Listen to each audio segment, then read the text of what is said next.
Welcome back to my YouTube channel. সকল ছাত্রছাত্রীদের আন্তরিক অভিনন্দন জানিয়ে শুরু করি আজকের আলোচনা বিষয় আমার মাধ্যমিক হিস্ট্রি সেকেন্ড চ্যাপ্টার যে কিছু 2 নম্বরের প্রশ্ন, সেই প্রশ্নগুলো আমরা দেখে নেব। চলো সরাসরি আমরা প্রশ্নগুলো দেখে নিই, তাহলে তোমরা বুঝতে পারবে। মাত্র কয়েকটি প্রশ্ন, সেখান থেকেই তোমাদের 100% কমন এসে যাবে।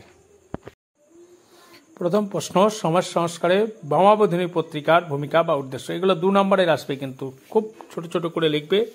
2 নম্বর, হিন্দু পেট্রিয়ট পত্রিকা কি নিয়ে লেখালেখি হয়। 3 নম্বর, গ্রাম বার্তা পত্রিকা কোন কোন পত্রিকায় প্রকাশিত হয়েছিল। 4 নম্বর, হিন্দু পেট্রিয়ট পত্রিকায় কয়েকটি সামাজিক উদ্দেশ্য লেখো। 5 নম্বর, সাঁওতাল বিদ্রোহের প্রতি হিন্দু পেট্রিয়ট পত্রিকার ভূমিকা।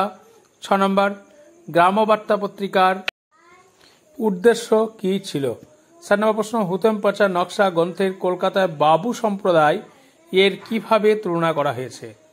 4 নম্বর, হুতেম পাচা নকশায় তৎকালীন সমাজের মানুষকে কয় ভাগে ভাগ করা হয়েছে। 9 নম্বর, নীলদর্পণ নাটকে তৎকালীন সমাজে কিরূপ চিত্র ফুটে উঠেছে। 10 নম্বর, ব্রিটিশ ইস্ট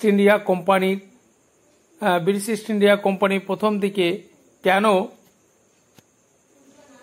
শিক্ষার প্রসারে উদ্যোগ নেয়নি। 11 নম্বর প্রশ্ন, প্রাচ্য এবং পাশ্চাত্য দ্বন্দ্ব, এই দ্বন্দ্বে কে জয়ী হয়েছিল। 12 নম্বর, কোন উদ্দেশ্যে নিয়ে এশিয়াটিক সোসাইটি বা 2টি প্রশ্ন আসে এর সঙ্গে ফোর্ট উইলিয়াম কলেজ প্রতিষ্ঠা করেছেন। 2টো প্রশ্ন কিন্তু আসতে পারে। 4 নম্বর প্রশ্ন, শিক্ষাক্ষেত্রে 1813 খ্রিস্টাব্দের সনদের গুরুত্ব লেখো। 14 নম্বর প্রশ্ন, বাংলার নারী শিক্ষার প্রসারে কয়েকটি প্রভাব আলোচনা করো। 15 নম্বর প্রশ্ন, বেতন সাহেবের ভূমিকা কি। এগুলো সবই কিন্তু 2 নম্বরের প্রশ্ন আসতে পারে।